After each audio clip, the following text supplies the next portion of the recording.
All right, you guys, so this week we've started looking at a little bit of basic introductory stoichiometry, and I wanted to provide a little bit of notes and kind of an example for you in addition to that poll, and some practice problems for you to work through that have some solutions. So,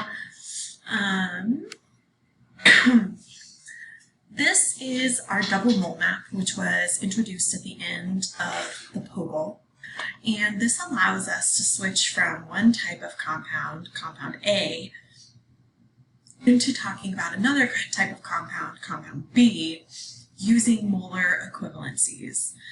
Molar equivalencies come from the balanced chemical equation. They're really just a ratio that tells me if I have 4 moles of A that goes in, I'll get 5 moles of A or moles of B out. If I put in 2 moles of A, I also have to put in 2 moles of B. And that's what our molar equivalence is telling us. In order to switch from one type of compound to a different type of compound, you have to go through moles. So if you have molecules of a compound, and you want to get to mass of a different compound, you have to go through moles first to get there. Okay, and we'll do some examples like that. All right. So this first setup just gives us a chemical equation and 4 sets of stoichiometry questions. So this equation needs to be balanced, and once we have balanced the equation, we'll be able to move on to do some stoichiometry. So step 1 of our plan is to balance the equation. You end up needing 5 carbons, 2 sulfur dioxides, and that produces 1 carbon sulfide and 4 carbon monoxides. So once we have that balance, we can start to look at using our molar roadmap to solve some questions. So we're going to use the molar equivalence from the chemical equation and our double mole map to convert between different compounds. So question A is asking us how many moles of carbon are needed to react with 5.44 moles of sulfur dioxide. So we're starting with our carbon, and we'd be going to figure out how much of this we would need to react with it in order to create our products. And I'll just go ahead and start with A, and we'll work our way through the other questions as well. So basically, I'm starting in moles of sulfur dioxide. That's what they gave me, so I put that in pink. And then they're asking me about moles of carbon, and so that's a different type of compound, and so I put it in orange so we could keep track of them. So I'm trying to get to carbon, but I'm in sulfur dioxide. So if we look back at our mole map, we're starting in sulfur dioxide moles, and we want to get to moles of carbon, which would be over here in orange. And so this is just going to be one simple step using the molar equivalence from the balanced chemical equation. So pretty straightforward on this one. So I can pull down my 2 moles of sulfur dioxide and my 5 moles of carbon as my equivalents and put them in my factor label line such that the moles of sulfur dioxide cancel out and I'm left with moles of carbon. And then multiply by 5, divide by 2, we wind up with 13.6 moles of carbon. Question B is really similar. So we're saying if we have 0.246 moles of carbon disulfide that are made, how much carbon monoxide is made as well. So we start with what we're given, Okay, so the number that we're given, which is 0.246 moles of carbon disulfide. And then we want to get to moles of CO, so this is again a simple case of going from moles of A to moles of B.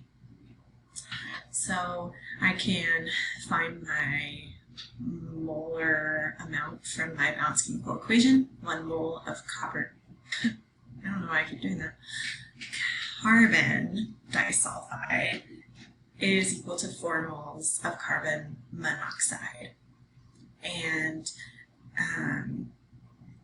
I am already done in that one simple step. So that gives us 0.984 moles of carbon monoxide. Question C takes it a step further. So it's asking us how many moles of carbon disulfide can be made when 32.4 grams of carbon react.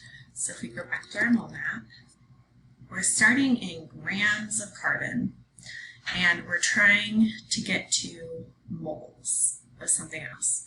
So what we need to do is go from grams to moles of carbon using molar mass, and then we can go from moles of carbon to moles of the product and solve the problem. Oops, too far. So I'm going to start with my given amount, my grams of carbon.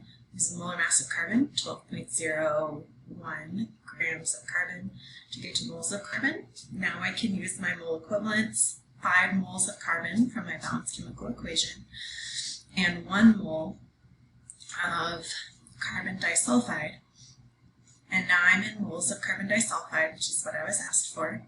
So I can multiply the top and divide by the bottom. It gives me 0.54 moles of carbon disulfide are made. Part D is very similar.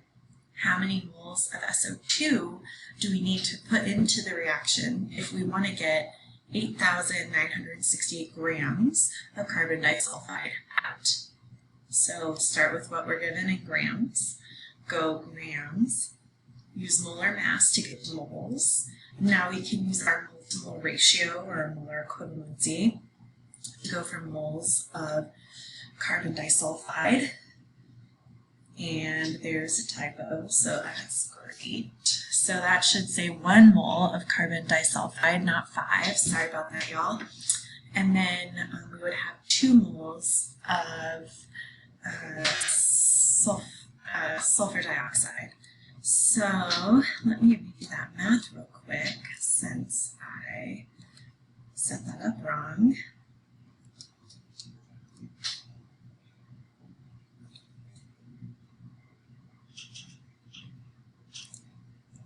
So that should actually be 235.97 moles of SO2. So sorry about that. I'll fix that in the notes.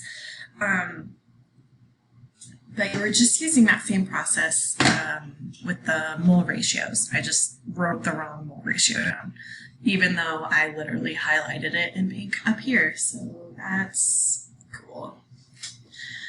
In the rest of this presentation, what I have for you are some practice problems that you can go over.